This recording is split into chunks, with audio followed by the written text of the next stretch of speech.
Welcome everyone to FireSafe Marin's webinar series. My name is Rich Shortall, the FireSafe Marin Executive Coordinator. I think all of us are aware of the several massive wildfires in California. The scenes of long lines of cars waiting to evacuate South Lake Tahoe should be a reminder for all of us of the need to prepare and adapt to wildfire here in Marin. This FireSafe webinar series is created by the members of our educational committee, including representatives from fire agencies, environmental groups, UC Marin Master Gardeners, and various subject matter experts. The project is funded and supported by the Marin Wildfire Prevention Authority. This is the last of our series of 14 webinars. Starting on September 17th, we will be hosting a new monthly television style production that will be broadcast on Marin Community Television, and all episodes will be available for streaming on our website and YouTube channel.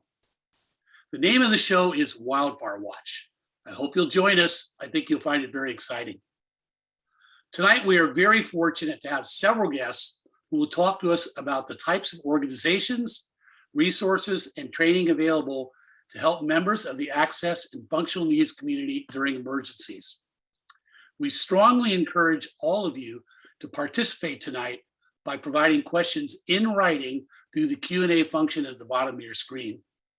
Questions that cannot be addressed during tonight's conversation will be answered and posted on the FireSafe Marin website. We do ask that you please keep your questions related to our topic. Tonight's presentation, as always, will be recorded and available on the FireSafe Marin YouTube channel, which includes many additional wildfire educational videos.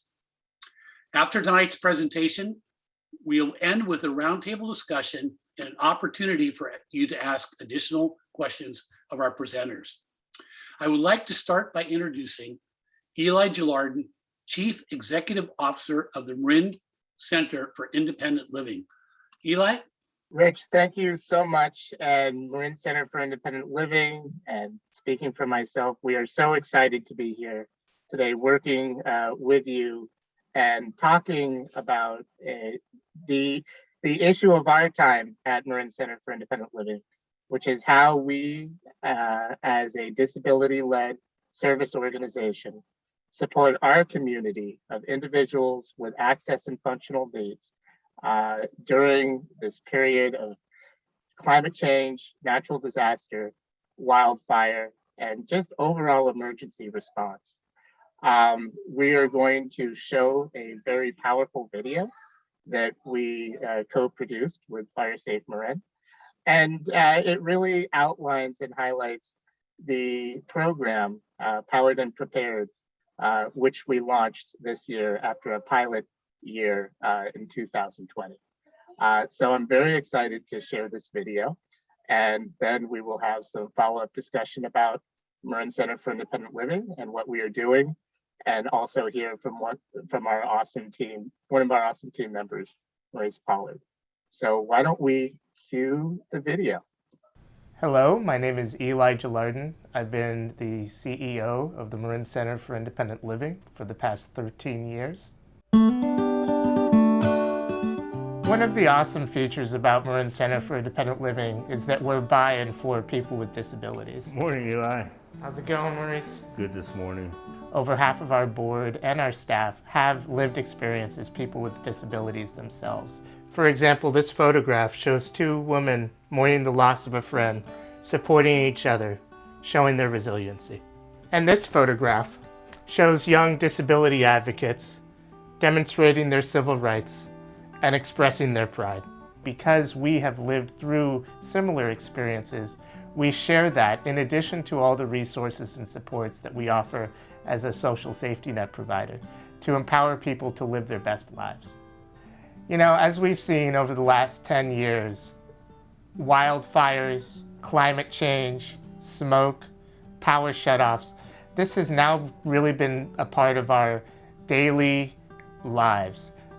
And when you add the layer of the pandemic and sheltering in place and social distancing, the need for disaster response services for people with disabilities, people with access and functional needs, who are already facing barriers in terms of their access to the community, but the need to really tailor services specifically to support our access and functional need community in weathering power shutoffs, wildfires, preparing for disasters, and then during disasters, providing the support that they need in order to safely evacuate or pre-evacuate into a shelter or temporary housing, has all really risen to the surface. That people with disabilities, people with access and functional needs, are often left behind, unaccounted for, lost in the fray of disaster. Marin Center for Independent Living 2 years ago really stepped up during the North Bay fires to play a leading role in working with the County of Marin to safely transition and shelter individuals with access and functional needs. We're now offering a full service program, whether it's battery distribution, enrolling in the medical baseline program, preparing your own personal disaster kits, including some resources to purchase disaster kit material, as well as building our community's resiliency. Last year, we were really thrust into the forefront of the public safety power shutoffs, and I'm incredibly proud of the work that our team did in serving over 400 individuals with access and functional needs, and identifying and distributing over 200 high voltage batteries to support individuals with access and functional needs who use medical devices. My name is Mary Elizabeth Davis. I'm Debra Judd. My name is Hattie Cook. I'm 71 years old. I live at 311 Drake. I've been a resident of Marin City since I was 5. Marin City is a very close-knit people area, and people around here love each other. We all just watch out for each other, and we know Hattie and Debra and these other friends, but there's kind of a group of us that are the disabled ones. Well, when the first power outage happened, it was in the afternoon around 4 or 5, and it was so scary. No, it wasn't. It was the evening. It was dark when it happened, and it was so scary because, and all of a sudden you don't have your flashlights, you don't have anything. So, and I use a sleep apnea machine. I have to hook up to get my oxygen. So now I have no oxygen except with this huge big tank, which is very scary. So I really didn't know what to do. And I had thought at one point, should I go to Marin General? And, because I didn't want to wake up in the morning and not be here, because we didn't know. I was trying my best during the COVID. All this was happening. I couldn't get out my house. I could only be in this area because I can't go walk too far without being in a lot of pain. So when they came through with this scooter, I've been so grateful, thanking God for knowing this program and that it exists and that it was here to help me. And I feel very thankful for that. That scooter goes 18 miles on a charge. So that means she can go to the store and back 2 or 3 times in one day and not have to worry about charging. And you know what she said? She can put her grandchild in her lap and go to the store and still have room to put the groceries on this new scooter that Hattie has. And she's been happy ever since.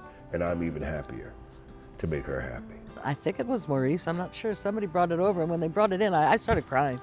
Because not only is it fabulous to get one, but it's a fabulous one. And it's gonna last me for life.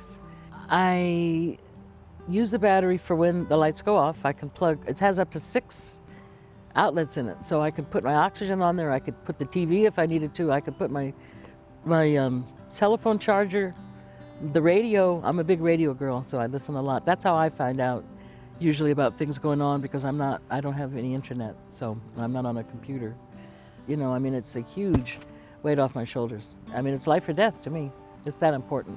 And I think every person in this community that needs, and I'm sure there's other sleep apnea people that needs it, it would be a huge thing for them. As a community, we have an opportunity to build our resiliency, to recognize that we are all in this together, that we as family members, as caregivers, as neighbors and friends, as people with access and functional needs ourselves, can support each other and listen to each other and identify when someone might need help or ask for help.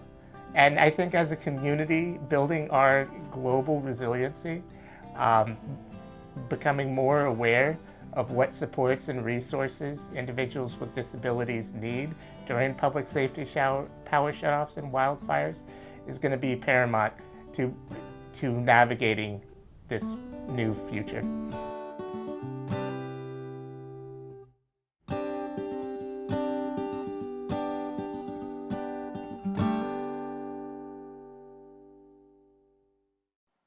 I've seen that video twice now, and I'm just so appreciative of the experience and the sharing of stories that Hattie and the other ladies provided, and really, demonstrating their resiliency as individuals with access and functional needs, individuals with disabilities in our community, who are weathering these challenging times.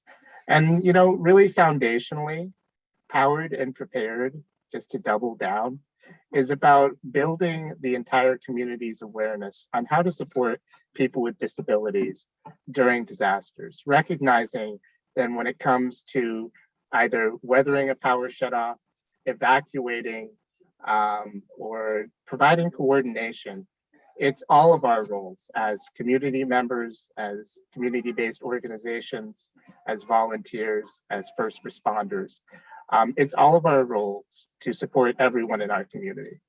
When we look at people with access and functional needs, going back to Katrina, and then fast forwarding now to Hurricane Ida, we see that, it is our folks with disabilities, our older adults, and particularly our older adults and people with disabilities of color and who are marginalized or under-resourced, who are most impacted. So when we launched Powered and Prepared, it's really our intention with our 8 community-based organizations who are our partners and the county and great organizations like FireSafe and Marin to center on supporting our community's most vulnerable and the folks who need our resources the most. When we launched this program as a pilot last year in 2019, or 2020, oh, it's 2021. In 2020, we learned a lot from that first year. We learned at how many people in our community needed resources when it comes to high voltage batteries, but also really when it comes to basic disaster planning and developing a plan for evacuating in the event of evacuation. Obviously, this also included enrolling in the medical baseline program and helping build a disaster kit. And this year, and Maurice will talk more about this, we're expanding that effort, not only providing all of those resources, but also potentially providing some funding to support disaster kit building, particularly for our communities most underserved and vulnerable. I also want to go back to that first year of our launch and just reflect on what I saw, which is people with disabilities are resourceful. They're adaptive. We have navigated continual barriers throughout life.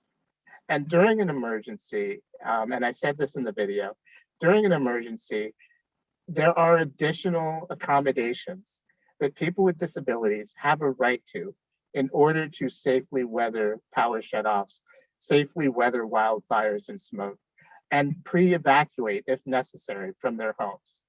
We saw last year in West Marin the need to serve in that emergency response role in partnership with the county and other key leading CBOs. And what we recognized was that folks who were enrolled in Powered and Prepared were able to pre-evacuate from the Woodward fire in West Marin into safe sheltering with the accommodations and supports they needed. That is their right, that is our right as people with disabilities. And that was actualized because we launched the pilot of Powered and Prepared. Going into this year, I also want to talk about the expansion of our work at Marin Center for Independent Living. The key that we see as we navigate through COVID, through this period of constant emergencies, is as a leading social service organization and as an organization that's run by and for people with disabilities of all ages, we have a unique role and experience to play during power shutoffs and wildfires. And by sharing that resiliency that we as people with disabilities have gone through ourselves with our peers, with our community members, with all of the volunteers and Firewise and FireSafe members on this call, we're building our overall resiliency as a community. I'm really excited about what we're doing this year. I'm also very excited about looking ahead and recognizing that disaster response and disaster preparedness work is something that Marin Center for Independent Living is invested in for the next 5 to 10 years. It really is an ongoing program. It's going to be foundational work that we do. And we need your help as community members, as community leaders, as partner community-based organizations and public service workers to identify members of our community who can benefit from Powered and Prepared. We're putting our link to our website in the chat, marincil.org/prepare. We're going to be covering other elements of our our program during this webinar. But I just also want to do a quick shout out for the team that we have at Marin Center for Independent Living. You will hear from Maurice, but we have our entire organization invested and trained in providing disaster advocacy and support work. That's where we see the need in our community. And that's the role that everyone at Marin CIL will be playing during this ongoing phase of wildfires, power shutoffs, power outages, and frankly, the unknowns of COVID and the barriers that people with disabilities, including older adults, are facing every day. So thank you so much. And I think we're going to transition it to a conversation with you and I, Rich. Well, thank you, Eli. My gosh, that video was very powerful. This is my third time watching it, and each time it has more effect, really.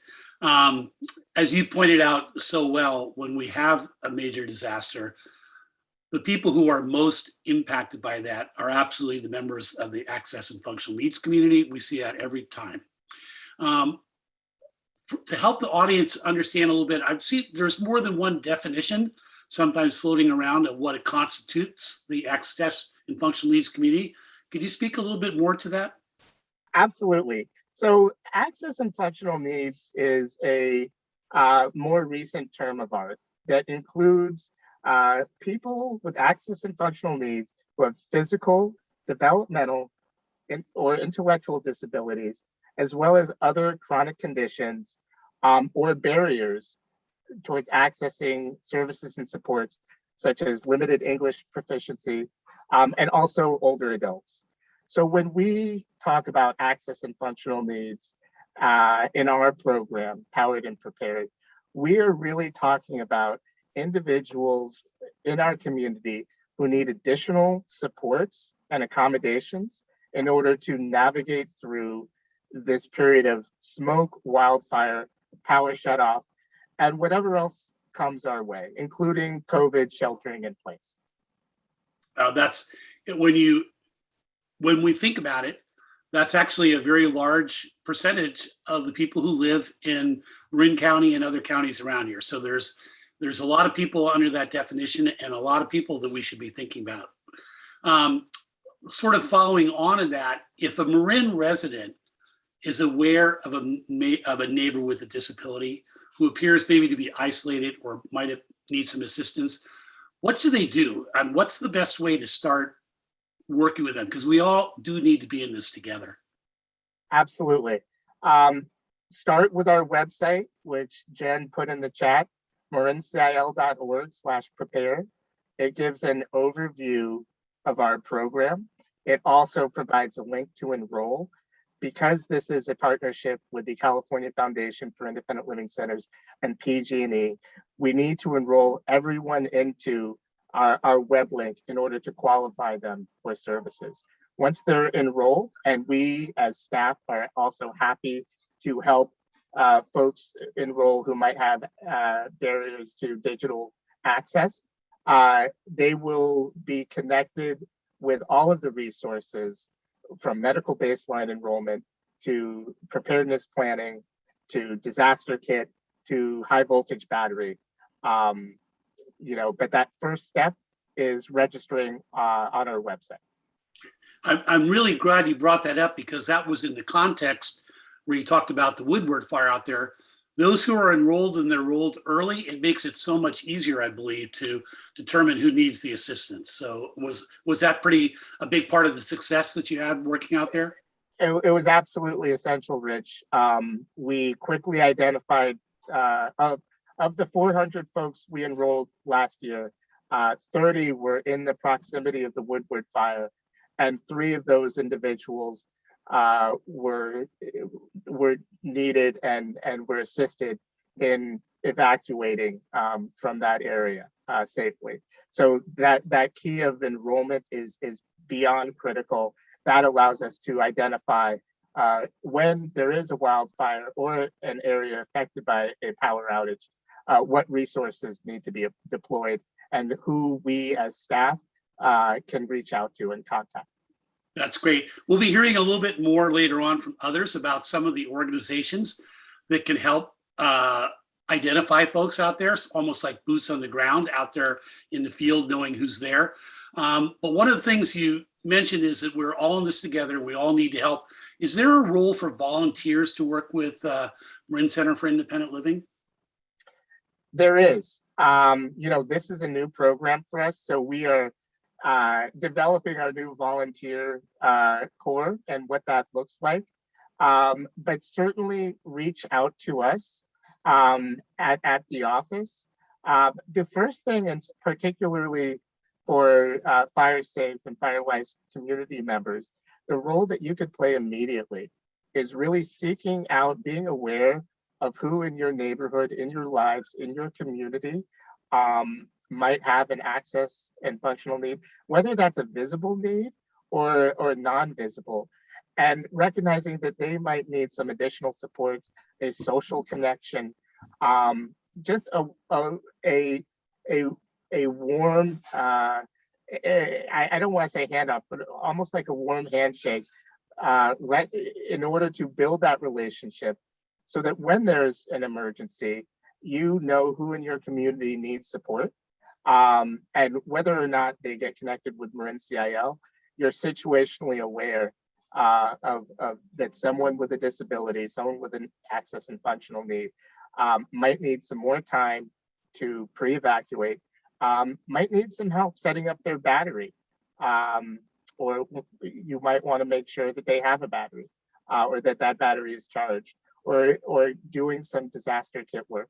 Obviously, these are all things available in our program, but I think situational awareness is foundational for all volunteers.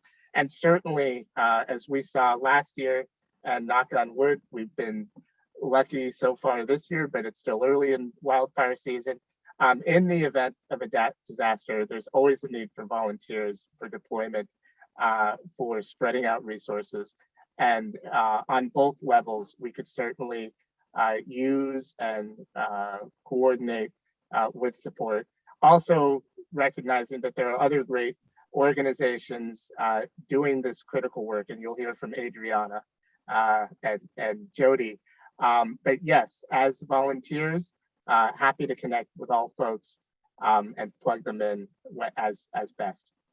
You know, Eli, you just gave the best expression ever. If you want to provide assistance out there, it starts with a warm handshake. We like to have takeaways. That's where it begins. That's how you meet people. That's how you engage them. That's how you help empower them. That's how we all work together. Well, we're kind of wrapped up for the first segment here. Eli is going to come back and join us later on. So there'll be opportunity to hear more from him and ask further questions. I do see one question popped in kind of here at the last minute I think I'll save that for the later roundtable discussion, though, just so that we can keep moving on. But Eli, again, powerful presentation, powerful video. Can't thank you enough. It's great. I'm looking forward to hearing more from you a little bit later on this evening. Thank you. Thank you. All right. With that said, I'd like to bring on Maurice Pollard. Come on and tune in and get your video on. And Maurice and I have a long history. We go all the way back. We were in the San Francisco Fire Department together, and Maurice pointed out we're back almost as first responders again and trying to get out there and help folks. So I want to introduce Maurice, and he's going to give us more detail about the Powered and Prepared program. Maurice? Yes, well, the Powered and Prepared program, I think in the question and answer section, there is a link for all those that need to prepare themselves for disaster kits, evacuation strategies. We have a booklet there that is available for them to actually start the process now. When starting the process, it's very important to me anyway, because of my experience with the shutoff that took place in Larkspur. I was unprepared. I didn't know what to do, except for the fact that I've had some experience, of course, as a first responder. So I've stayed calm, and things did arise and things did get better. However, today we have a great team at MCIL, and they have put together the program to make it very easy for each and every one of you beyond the sound of my voice here and your friends to be empowered to be powered and prepared.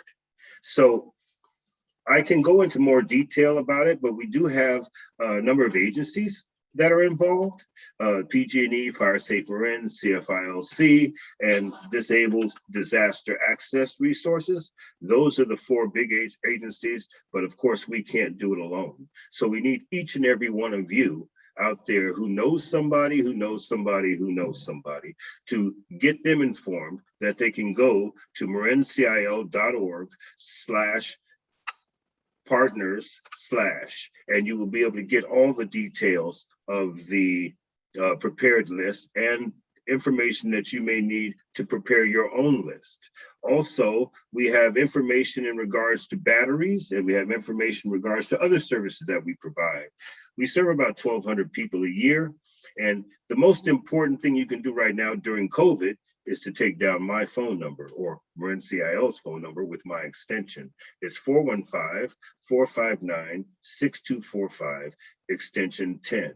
I answer the phone usually every day. You leave a message and I will be back to you. I'm also the person that delivers batteries. So if you have a problem and you actually qualify for those batteries going through our website, don't worry about it being delivered. I deliver anywhere, anytime. That's my job, and I enjoy doing every minute of it. So if you need anything here, you can ask me those questions and I'll be ready to answer them for you. Sorry, Maurice. We do have a couple of slides. If you want to kind of whip through them really quickly. If you wish, you can put them up. Get a little bit of overview on that. No problem. Thank you. Are you going through each one of these slides individually? Well, I'll tell you, maybe we'll go through them together since we got them up here. So obviously we have the Powered and Prepared program. Yes. And I can maybe ask questions related to the slides. So partner agencies are a part of it, huh? Yes, these four agencies I just mentioned are the big four. And then of course we have other agencies involved, which are subcontractors that we use in all the communities, from Vivalon to Community Action Marin, etc., West Marin Community Services. So we're everywhere trying to get everybody involved in our system. And it's who is helping us prepare for public safety power shutoff, and that's these four people plus other agencies. And now we can also talk about the next slide, who can receive support and services through this program. Well, mostly the people that are in Tier 3, which are extreme risk of wildfires, and elevated risk in Tier 2. Tier 3 is West Marin, out there where all of the vegetation is dry and high winds. And then there's also Tier 2, which is going to be Novato area, some parts of San Rafael downtown, San Anselmo, and Mill Valley. We can actually qualify people for batteries to operate in case of a shutoff in these two tiers first. There's also a map that gives a highlight of where these tiers are. They're in those areas that I mentioned, West Marin, parts of northern Novato, and also in San Rafael, some parts of downtown, also Mill Valley and Fairfax, of course, those areas. How can we get more information and sign up for Powered and Prepared? You can have a person apply through MCIL.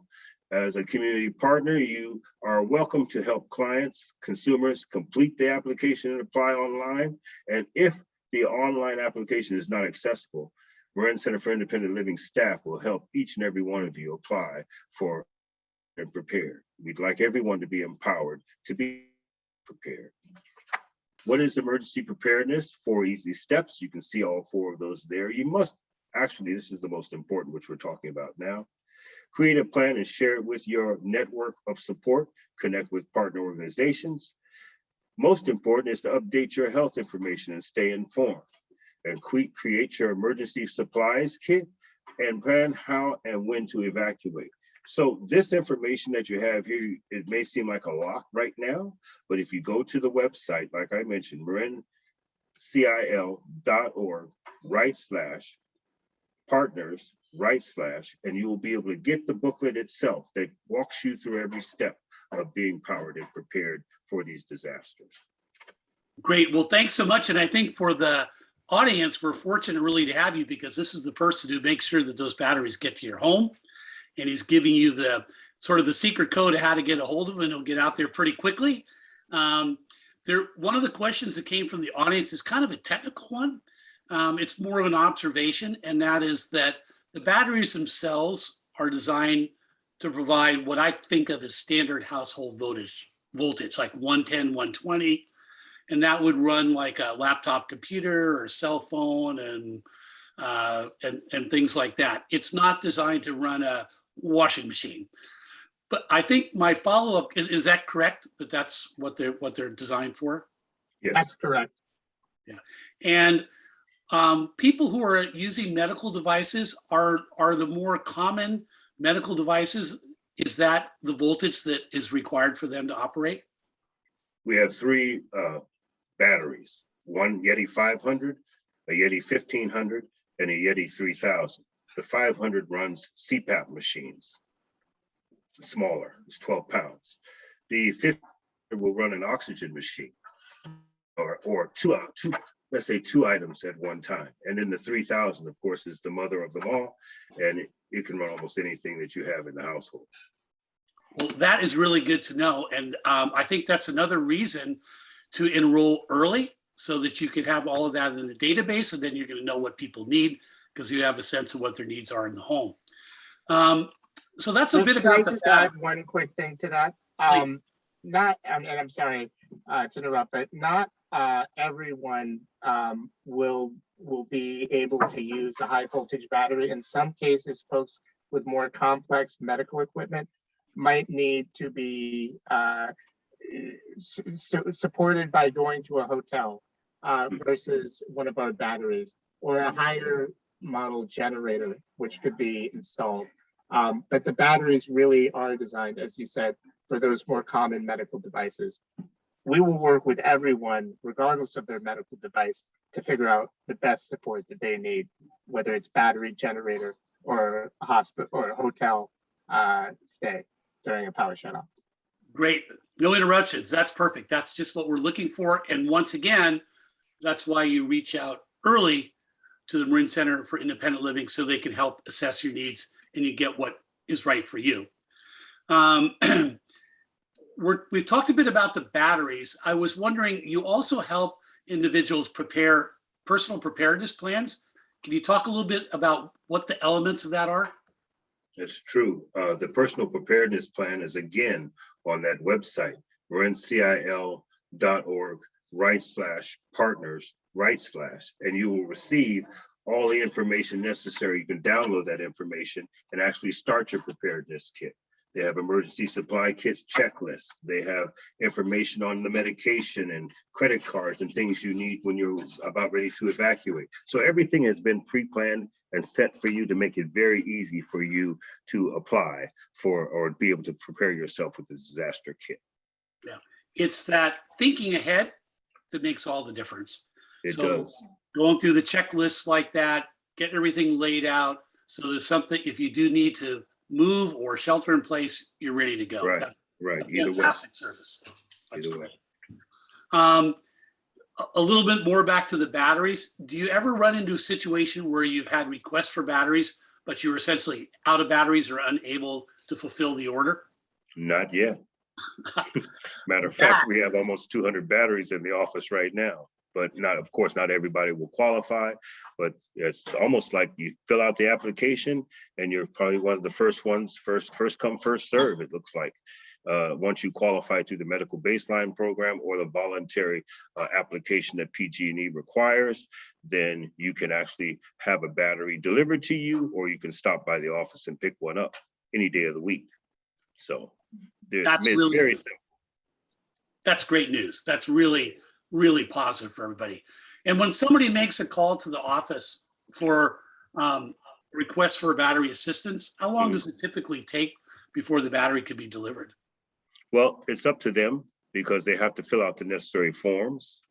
The quicker they fill out the forms and get back to Miriam, who actually is pretty quick on getting everything approved and ready to go, the quicker she does that, the quicker I get the battery to them. Once I've been told that battery number so-and-so or number 12 goes to this consumer, I immediately make the call, or I actually wait for the consumer who has an appointment to pick up the battery.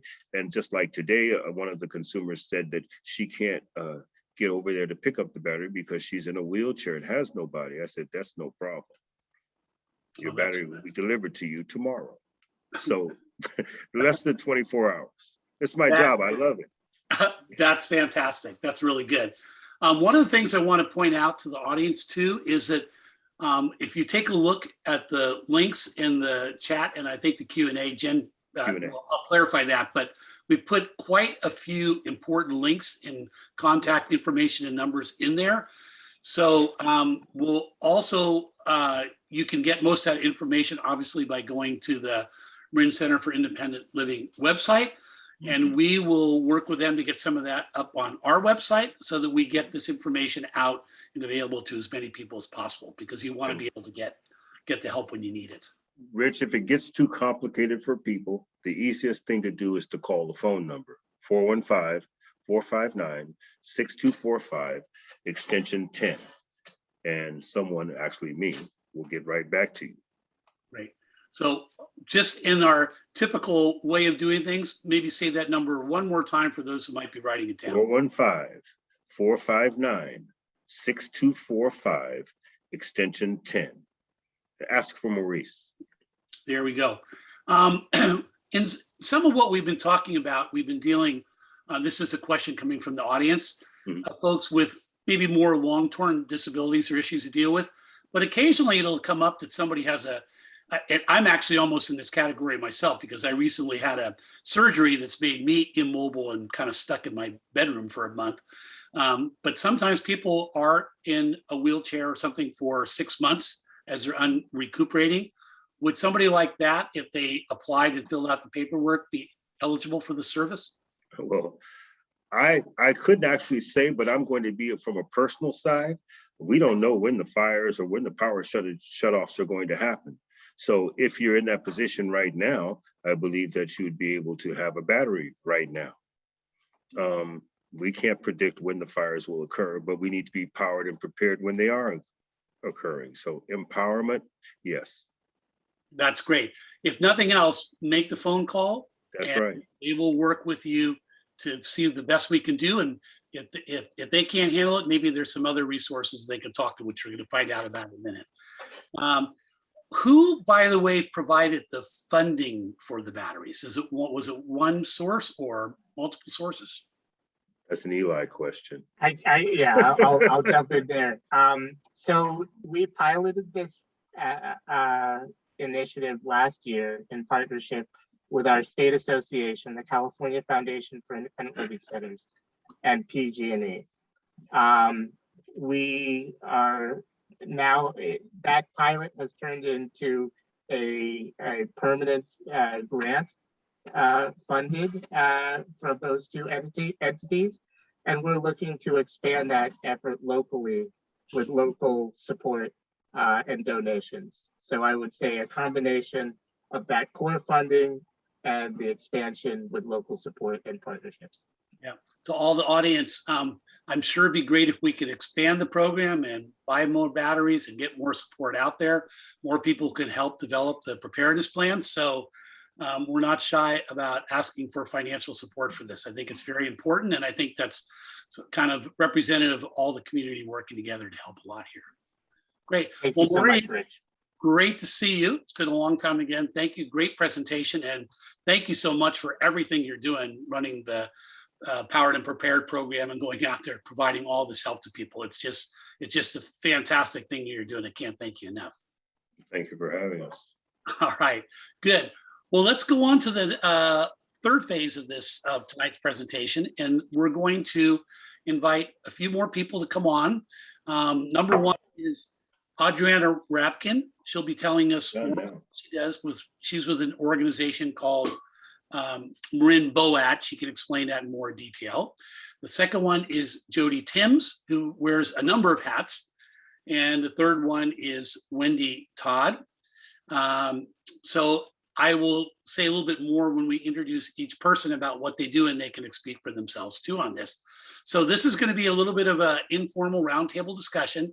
I invite all of you to take yourselves off mute because we can all talk over with each other if we need to. That's not a problem and whatnot here. So we'll just have some fun with this. So I'll just kind of get it started a little bit.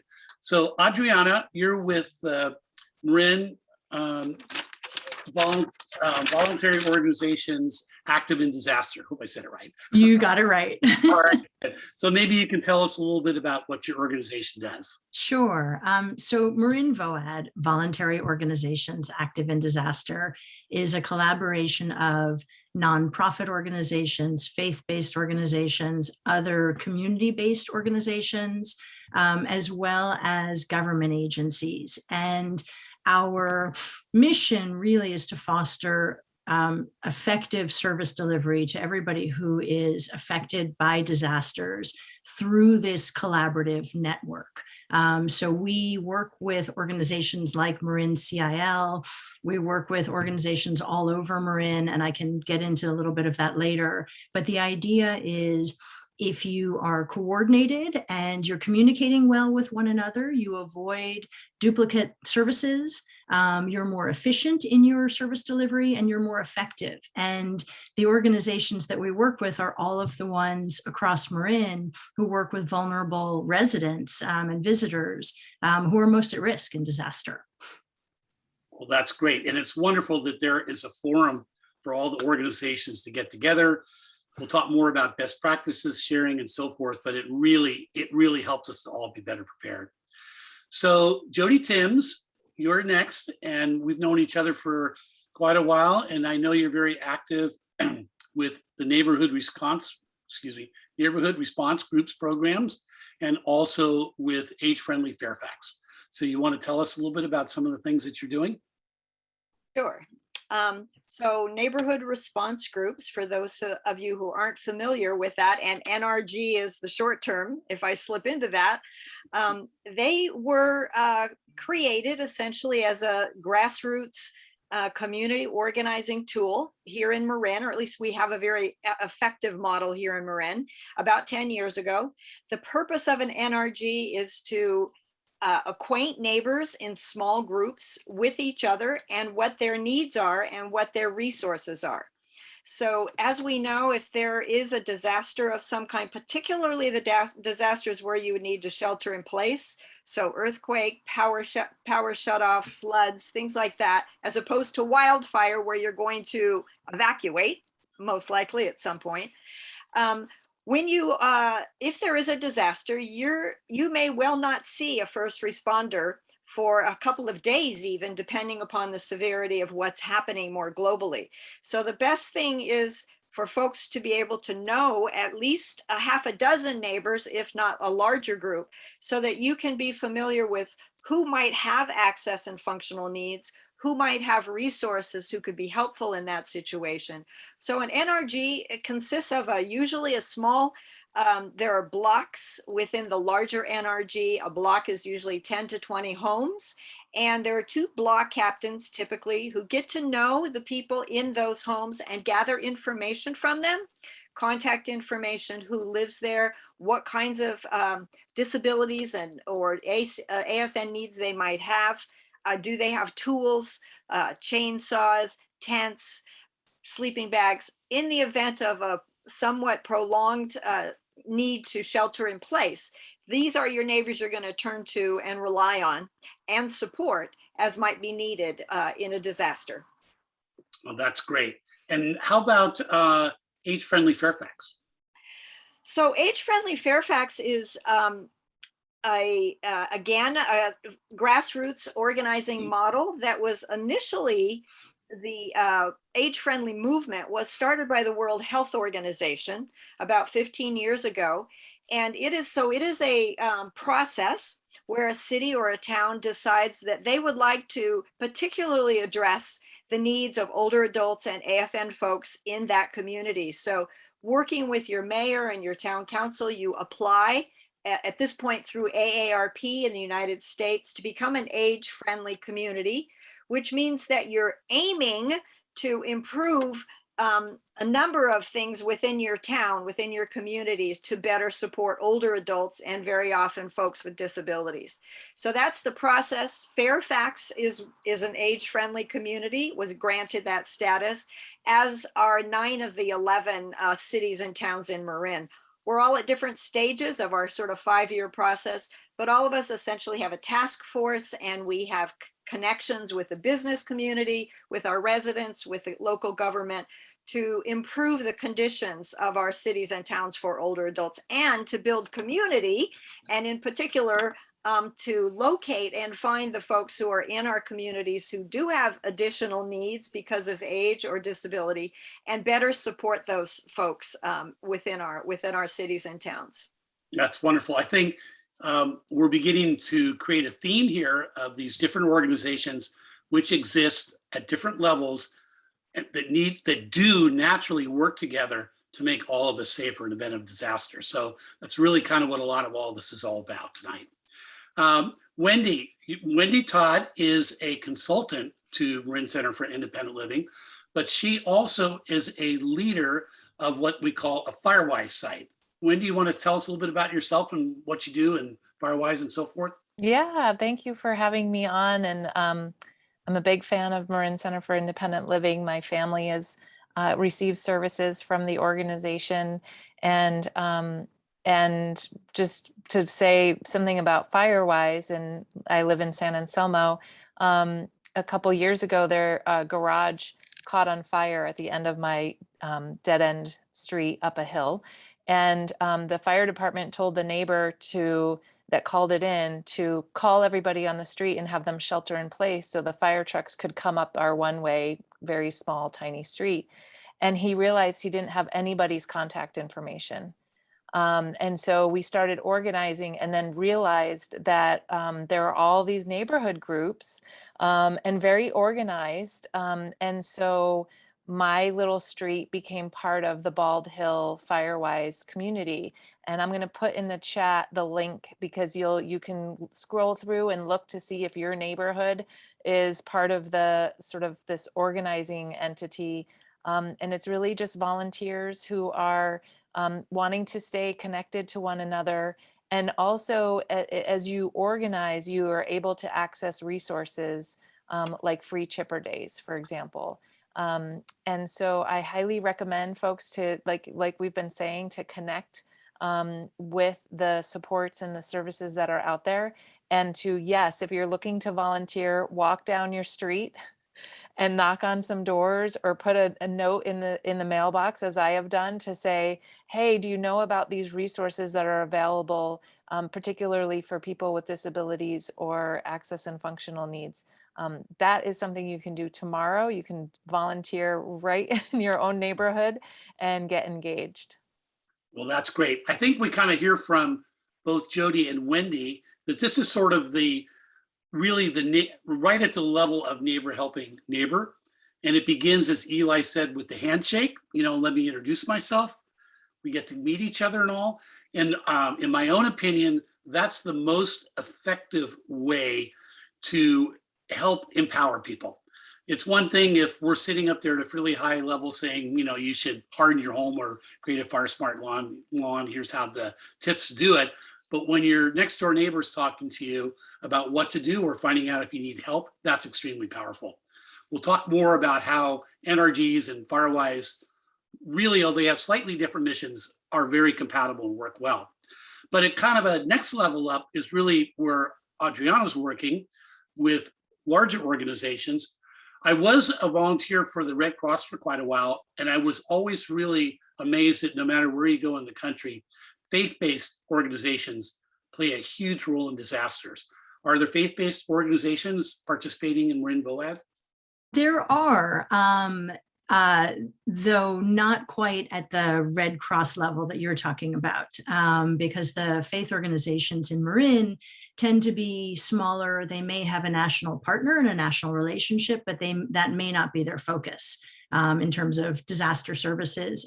But in Marin, you can sort of expect that faith organizations, the small local congregations, are going to have strong connections with their communities. They most likely will set up feeding. They may want to or actually be affiliated with a Red Cross shelter. So they may want to or be able to set up a shelter.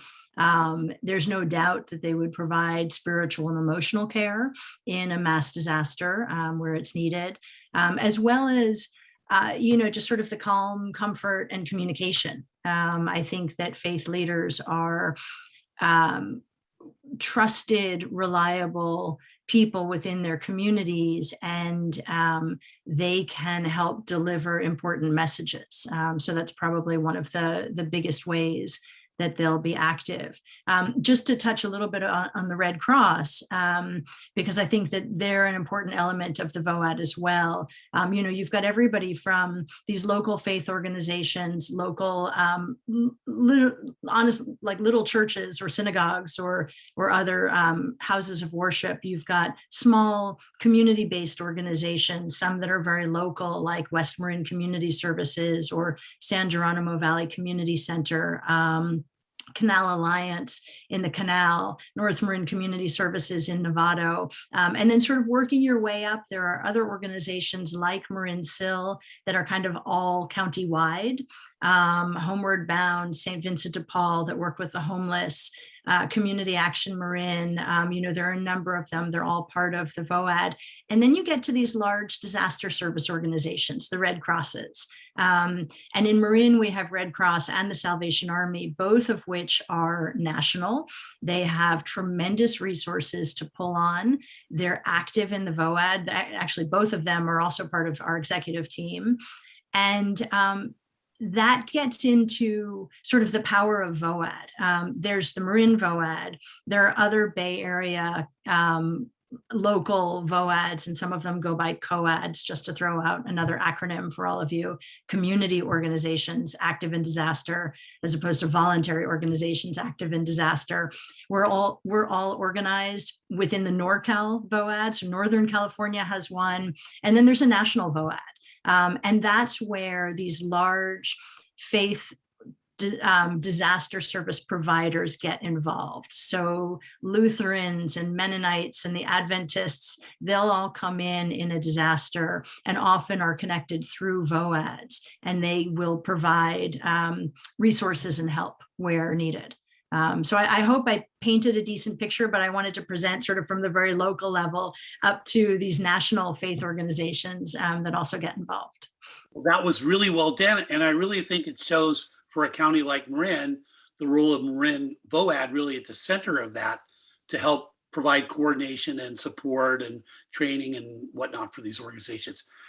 Taking a question from the audience, it's a little bit of a follow-up to what you were talking about. Obviously, if you're in some of the bigger cities as San Rafael or Novato, there's going to be more programs. There's more people there, and sometimes there's more money available. How do you find the services to be in, say, unincorporated Marin, out in West Marin, or some of the smaller areas that are not in Mill Valley, but maybe like a Tam Valley, somebody like that? So most of the services are focused on areas where there are more vulnerable residents. So in West Marin, there are a number of different service providers, two of which I already mentioned. There's also West Marin Senior Services. And then there are much more local, either community centers or organizations that may provide feeding, housing sites. So a place like West Marin actually has a lot of them. And what nonprofits tend to do is they focus where there's a need. So if it's a need among older adults, there will be a nonprofit that generates, that works around that. If there's a need among people with access and functional needs, that's where it will develop. I don't know in Tam Junction in particular if there are any nonprofits or service providers. In Marin City, there are a number of them. Because again, it's where are their needs? Where do people often feel cut off from existing services? Marin City is a large unincorporated area that has had to deal with flooding. They've had to deal with power shutoffs. They've had to deal with a lot of events that have come their way. And based on, various situations, from being physically cut off to maybe, some lower socioeconomic status, there are organizations that will develop to help the residents. But in other parts of Marin, where residents often can find resources on their own, there aren't, as far as I know, nonprofits that work in those areas. Wonderful, very helpful. Again, quite a smorgasbord of different levels of service, different communities involved, and obviously you want to become a trusted name in the community or not be very effective, and that's why they're all going to be a little bit different and a different size and so forth. So right. Pulling them all together is important, though. If I can just stress, really what VOADs do is they're a collaboration of the nonprofits that are helping the most vulnerable residents. And I think that that's an important distinction. We have lots of neighborhood response groups and Firewise communities where we can help ourselves. But the community-based organizations develop around helping vulnerable residents who often need support and need services. Wonderful. Well, that lets me come back to Jody and Wendy together to kind of put a finer point on the differences between an NRG and a Firewise community and how they can be compatible and work together. So let me make sure I got this right. So the main focus of a Firewise site is preparation for a wildfire. Learn about alert and warning, learn how to harden your home, learn how to do fire smart landscaping, try to help neighbors to get motivated and coordinated. NRG is more focused on post-event.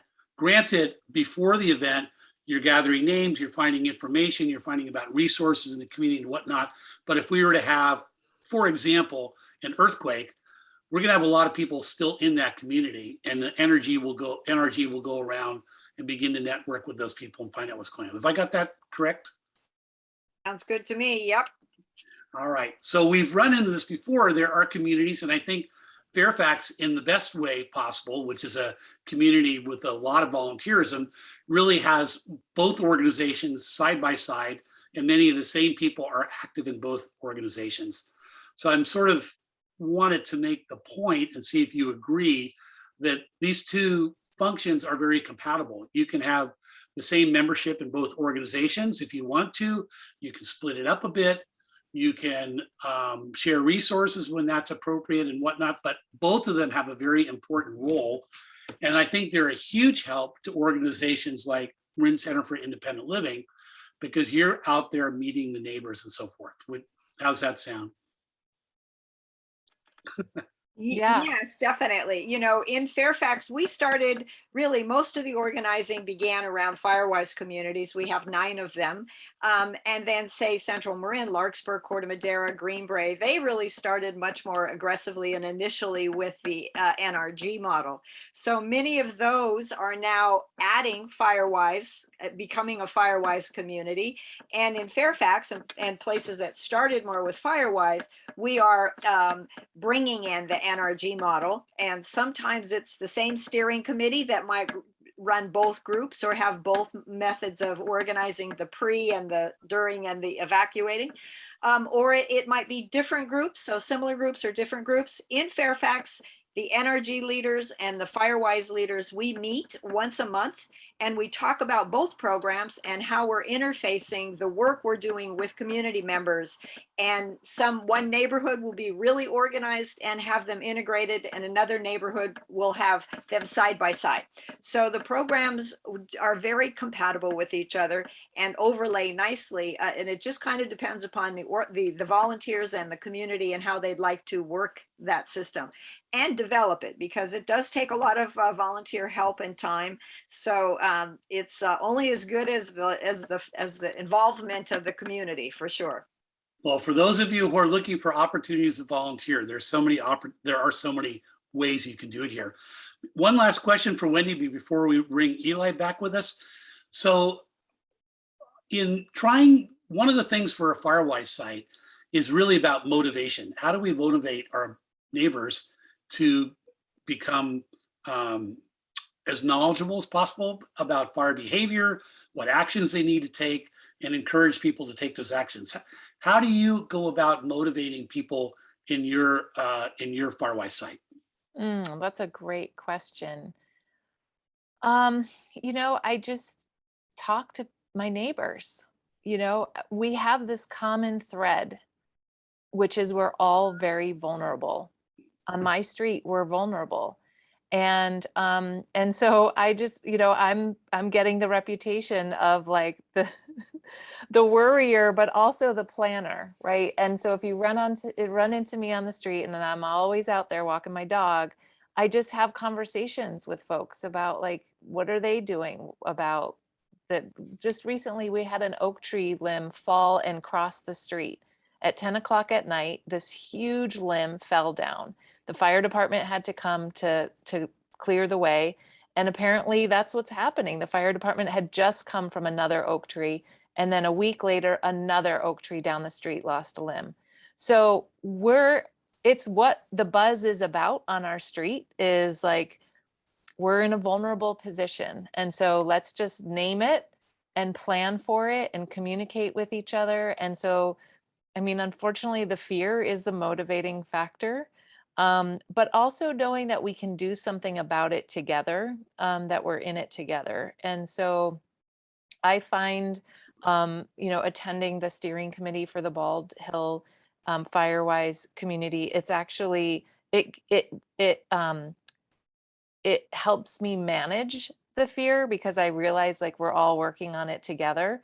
And I appreciate just being able to communicate out to people that there are resources and we don't have to be so vulnerable. There's things that we can do. And I would just put a plug in for all those of you who are part of either NRG or VOAD or Firewise, that to really include people with disabilities and access and functional needs into your planning. Particularly if you're living in a community where people, maybe English isn't their primary language, or maybe seniors are isolated and homebound, or maybe there's somebody who has a mobility issue who lives way up a flight of stairs.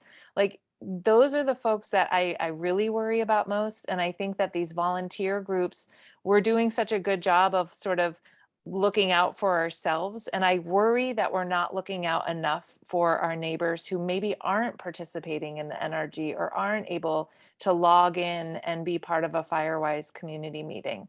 So I just wanted to put that plug out there as a reminder, as we're all looking out for ourselves, to also look out for our neighbors that might not be the folks that we see on a day-to-day basis. Wonderful, thank you. Well, that's a great segue to bring Eli back in. And it also kind of ties in with a question, which in a way is similar to what I asked Eli earlier, which is, let's say one of the things we've described in the NRG and Firewise models, we have people literally out in the community who hopefully are getting to know who's in their community and what their needs are. But there could be some sensitivity around that. And this is, I think, a question for Eli. So some people might be reluctant. They have a neighbor and maybe the neighbor's older and they don't see them very much and they don't know if they're doing okay or not. There could be a reluctance to interact with them. Do you have any thoughts about that, how to proceed with that? Yeah, great point and question. You know, social isolation is real. We're all experiencing it to varying degrees with COVID and these periods of sheltering in place. For people with disabilities and access and functional needs, social isolation is a significant area and really limits one's access to services, support, connection, and emotional and mental health. So I would just say, kind of going back to connecting with your neighbors, just drop off fruit from the garden, or find an excuse to knock on the door, flowers, whatever it is. Those little things are actually really big. Building that connection ahead of time could save someone's life later. Because you know, in a disaster, you won't know what that individual needs until you actually get to know them. And so kind of building that connection, getting over your own, hesitation to knock on a door. If you have a gut feeling that someone in your community might need a little extra help, follow through on it. Be that neighbor. I think it's that community support, and you saw it in the video, in the women supporting each other. That resiliency that we need more of in Marin. And I have found that, I've printed out flyers from Marin Center for Independent Living that has the website, the phone number, the resources available. I've left that in people's mailboxes with a note from myself to say, hey, give me a ring if you want to connect. And that has worked. So it's very easy to do, and people really appreciate the information. Well put. I think, the age of COVID probably set a lot of our organizations back a little bit, understandably. And we're still in a very difficult time for that. Hopefully we'll be able to get out and interact more as we go forward. But I think what I'm hearing from all of you is that we don't really need to be shy about knocking on a door. I'm going to go back to Eli's statement about the warm handshake. That's how things often start. And the worst that can happen is somebody says, I'm not ready to talk to you right now, or whatever. And then to Wendy's point, maybe you have something to leave there.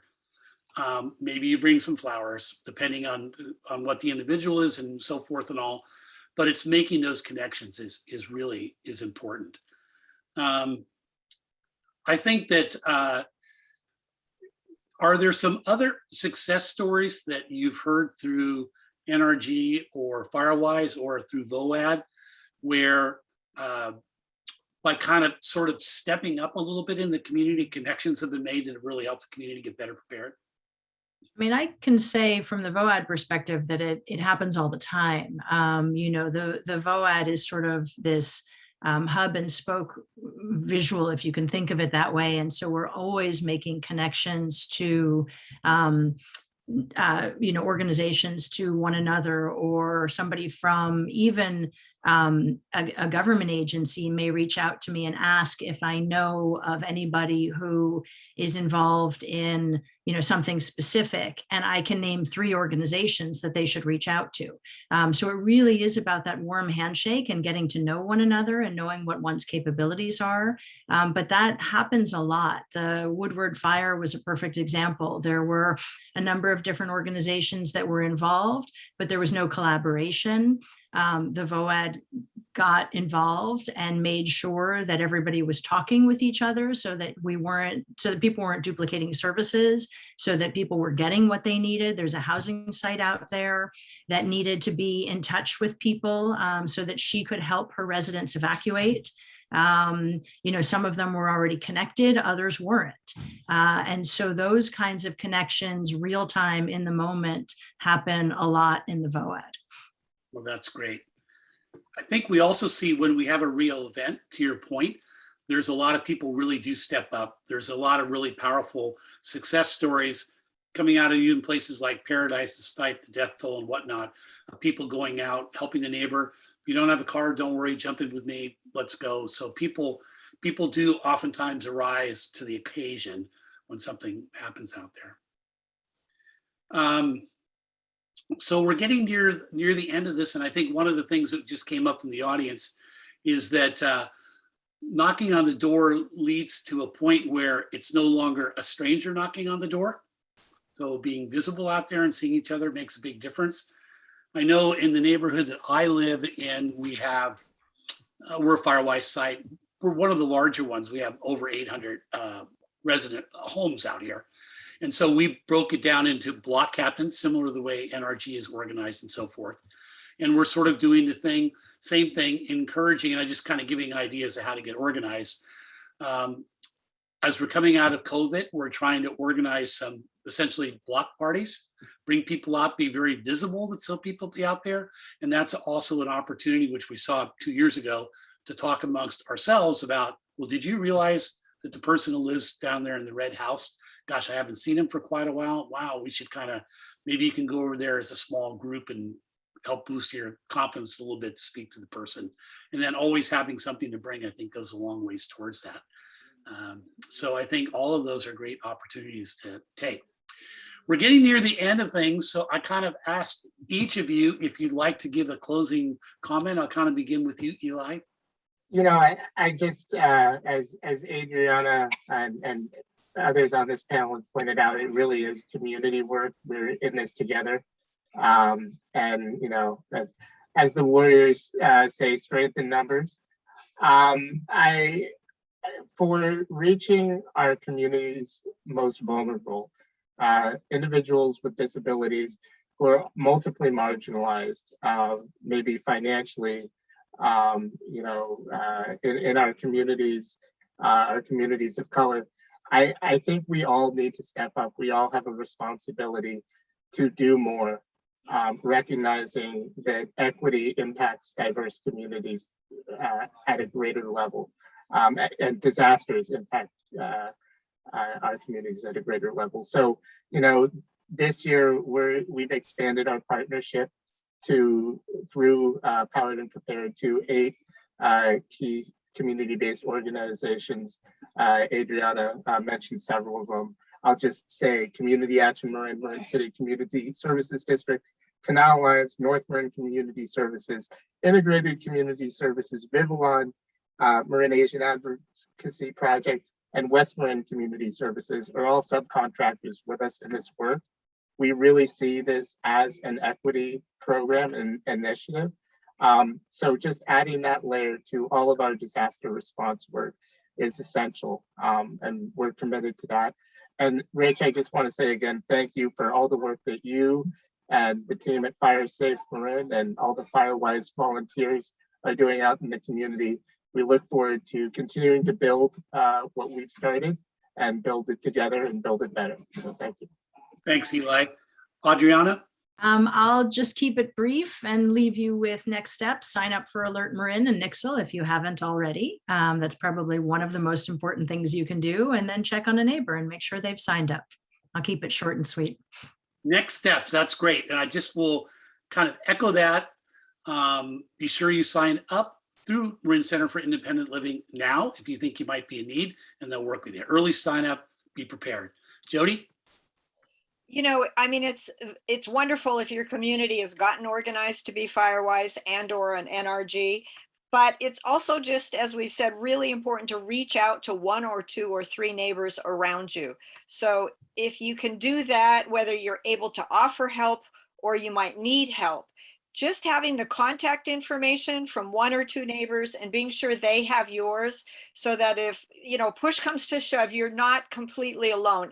Any of us, even when we live in a household of folks, we could be home alone in the middle of a disaster. And so you want to have more than, you need a little backup. So I would definitely encourage people to reach out to at least 1 or 2 neighbors and exchange contact information and talk about whether or not you're prepared for disasters. Great advice. Wendy? I just want to say thank you, Rich, to you and your team, because We need more organizations like you who really want to partner and bring people with disabilities to the table and to put a spotlight on the community that has so much assets and offers so much to make our community so vibrant. And it's not often that that folks get invited to the table. So we really appreciate how wonderful you've been to work with and accommodating, and just really grateful for the partnership and the opportunity. Thank you. Maurice, I see you're back with us. Closing thoughts? I've been here all the time. Oh. My main thing is just using the phone number that we gave earlier, 415-459-6245, extension 10. If you're having any sort of problem with navigating our system at all, we will help from there, and we get back to you promptly. Wonderful. Well, again, thanks to all of you. You guys are just doing fantastic work out there. It is all about working together. You're going to see from FireSafe Marin going forward, as I mentioned, we're going to a new format starting in September, a new TV show format, kind of exciting. But you're going to see one of the lenses that we're always going to have in all of our programming going forward is a real sensitivity to the needs of the access and functional needs community. That's really important as an issue of equity, that we always keep that as a big part of our mission and a key part of where we're going forward. So we're very excited about our relatively new partnership with the Marin Center for Independent Living. And of course, thanks to VOAD and NRG and everybody else, we really appreciate it. So we hope we'll probably all be back again in the future in a little different format, because everybody here are real go-getters in Marin. All right, everybody, thank you so much. And we'll look forward to seeing you in a different way starting September. Good night now.